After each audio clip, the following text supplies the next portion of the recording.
My name is Elizabeth Snyder, and for our legal issues final, the piece of legislation I chose to overview was Arkansas Act 562 from 2017.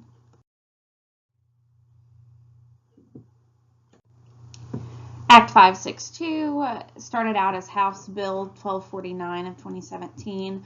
It's also known as concerning the possession of a concealed handgun in a public university, public college, or community college building, and concerning privileges associated with an enhanced license to carry a concealed handgun, or for short, it's campus carry.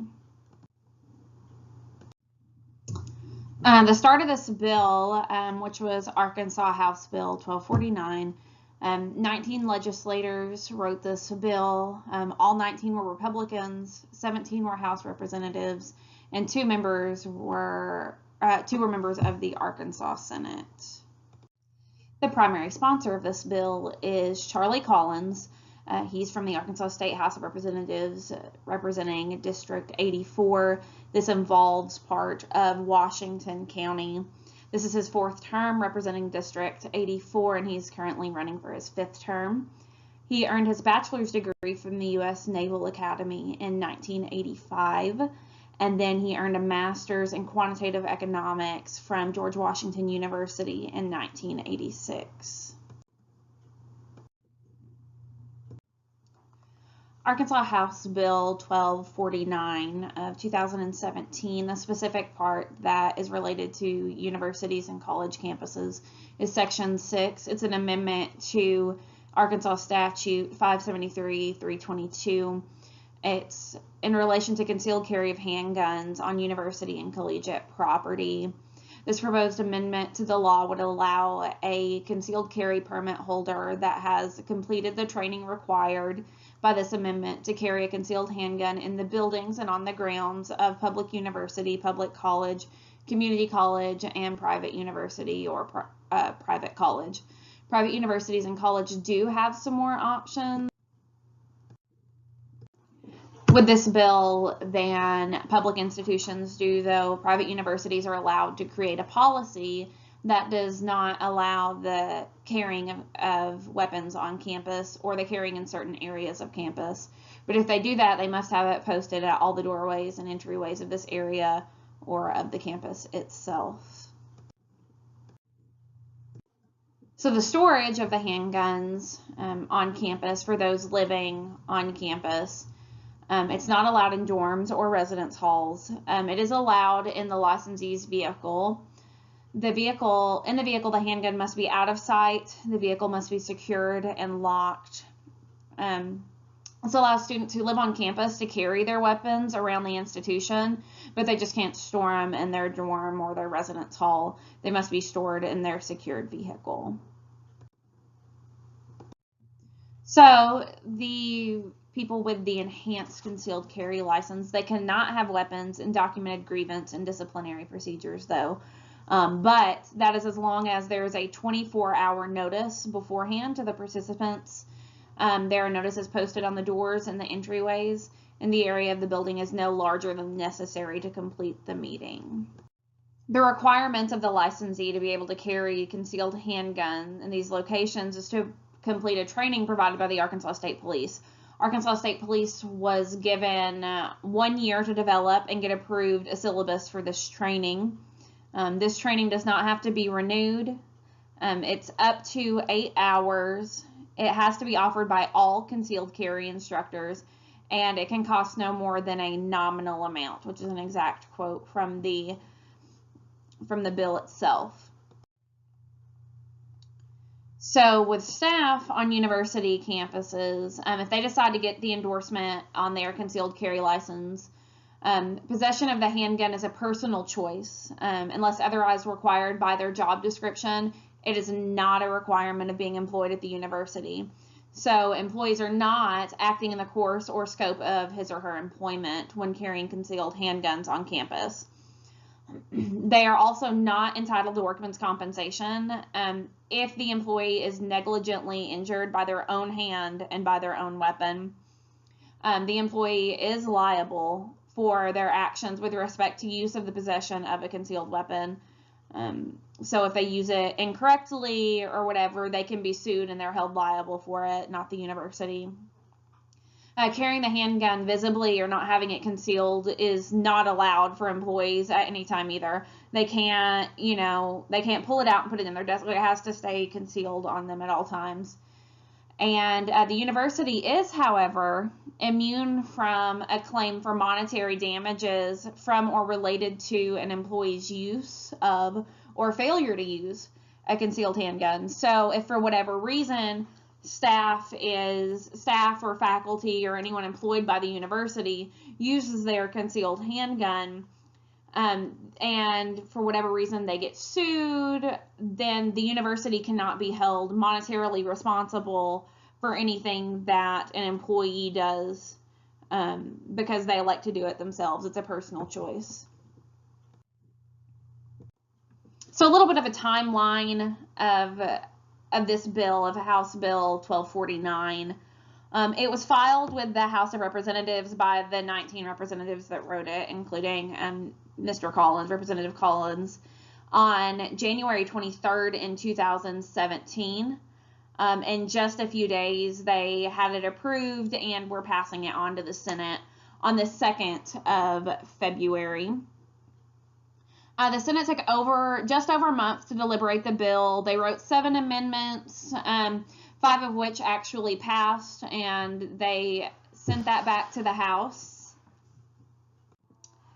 On March 9th, 2017, the House took just a few days to get it passed, completely approved all the amendments that the Senate had added, and passed it on to the governor's office. The governor passed that on March 22nd, 2017, and Arkansas House Bill 1249 became Act 562, which is an amendment to 573-322.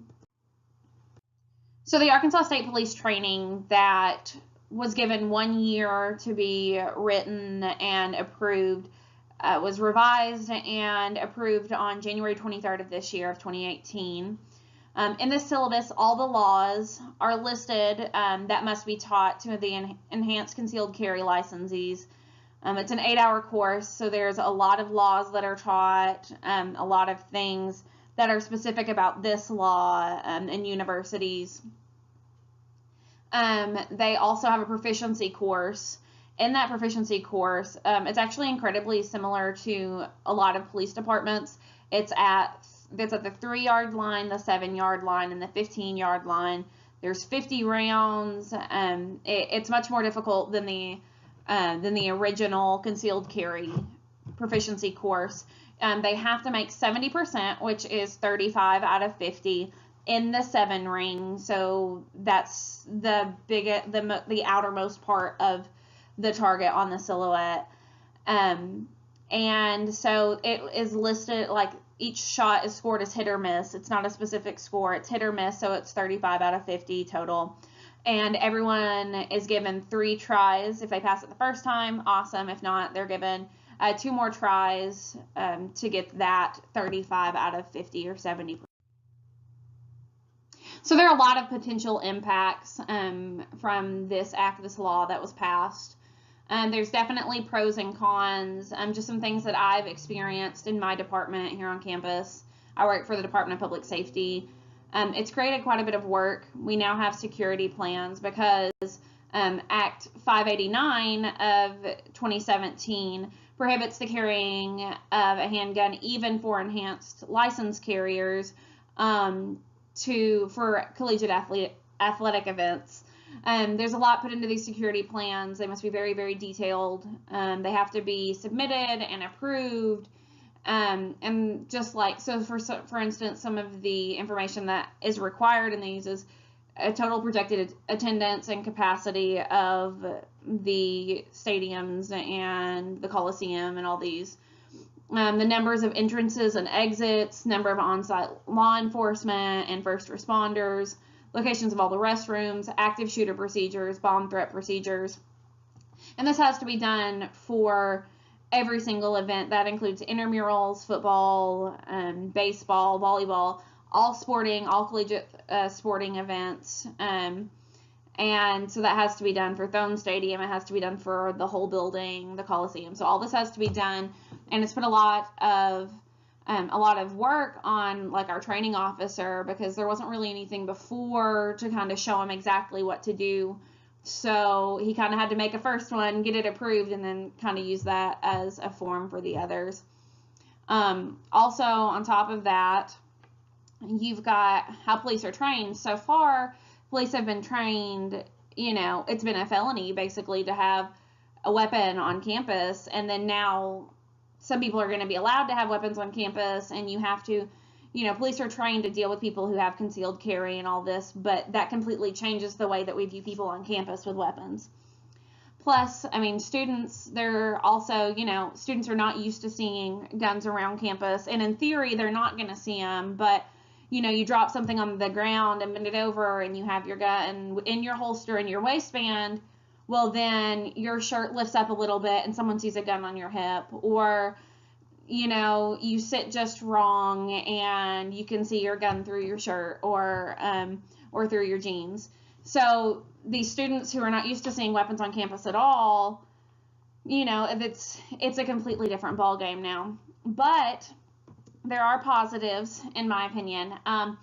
It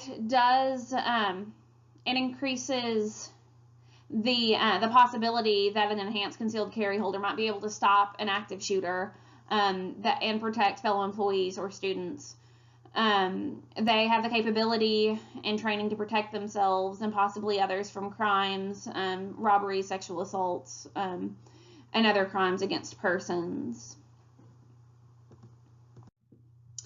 So if I were to meet with the legislature, that is what I would bring up. So the FBI did a study from 2000 to 2013 of active shooter events.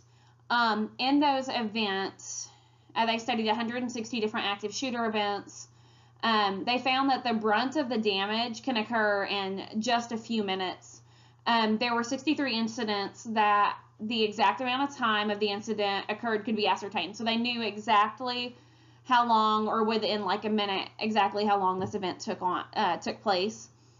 44 of those 63 ended in 5 minutes or less, and 23 of those ended in under 2 minutes. So even though police were sometimes present at these events, civilians had to make life and death decisions. And the FBI states that they believe that civilians should be engaged in training and discussions on decisions that they may have to face. So according to this study also, so 66.9% of the 160 events that they studied ended before police could even arrive to engage the shooter. So this enhanced concealed carry license gives civilians, gives students, gives employees that are prepared to make those decisions more training, and then the ability to make those decisions if the need arises. So no, if you don't feel comfortable carrying a gun, obviously I don't think that you should. But if you do and you feel like you could make those decisions, then this gives you that training to make those decisions. So in conclusion, yes, it's been kind of controversial. There are a lot of people that are really, really against it, but a concealed carry license you could get at 21 anyway. A lot of students on campus are 21. Now they're just going to be able to carry it with them. They're going to be able to have it in their vehicle. They're going to be able to take it in class instead of leaving it in their vehicle where their vehicle could get broken into. And there's always pros and cons with everything. It definitely has positives. It definitely has negatives. That does introduce more guns to campus that we're aware of. But at the same time, you have these people that are law-abiding citizens using these weapons. There will always be people that abuse the amount of freedom that they've been given, but that does not make this a bad bill, in my opinion. It's given students and employees the ability to protect themselves from citizens and mass shooters on campus. I think that Charlie Collins and the 18 other sponsors of this bill did an amazing job writing up a bill that can really stand its ground. It's really sound. And what came out, the amendments that were done, they did a really good job. And it was well written, and the state police executed their training very well.